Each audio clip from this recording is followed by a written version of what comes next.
Hi friends, ഇന്ന് ഞാൻ ലഞ്ചിന് കൊടുത്തു വിട്ടിട്ടുണ്ടായിരുന്നത് വെജ് ബിരിയാണിയാണ് കേട്ടോ. പൊട്ടറ്റോ, ക്യാരറ്റ്, ബീൻസ്, കോളിഫ്ലവർ ഇത്രയൊക്കെയാണ് ഇതിനകത്ത് ഇട്ടിട്ടുണ്ടായിരുന്നത്.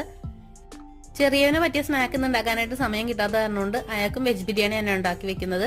കുറച്ച് മസാല കുറച്ചുള്ള റൈസാണ് ഉണ്ടാക്കി വെക്കുന്നത്. അയാൾക്ക് ഇങ്ങനത്തെ റൈസിനോടൊന്നും വലിയ ഇഷ്ടമില്ല കേട്ടോ. മൂത്തവർക്ക് രണ്ടുപേർക്കും വെജ് ബിരിയാണിയുടെ കൂടെ കുറച്ച് കുക്കുംബർ റൈത്തയും കുറച്ച് ടൊമാറ്റോ റൈസ് പപ്പടും കൂടി ആക്കി വെക്കുന്നുണ്ട് കേട്ടോ. സാലഡില് തൈരാണ് കേട്ടോ ഞാൻ കുറച്ച് കൂടുതലാക്കി വെക്കുന്നത്.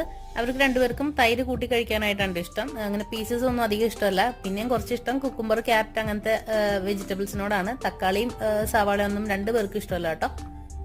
സാലഡ് ഞാൻ എപ്പോഴും ആക്കി വെക്കുമ്പോഴേക്കും പുളി കൂടി പോകാണ്ടിരിക്കാൻ വേണ്ടിയിട്ട് അതിലേക്ക് കുറച്ച് പാല് കൂടി ആഡ് ചെയ്തിട്ടാണ് വെക്കുന്നത്. അപ്പോൾ ഉച്ചയാകുമ്പോഴേക്കും ആ പുളിയൊക്കെ കറക്റ്റ് ബാലൻസ് ആയിട്ട് കിട്ടിക്കോളൂ കേട്ടോ.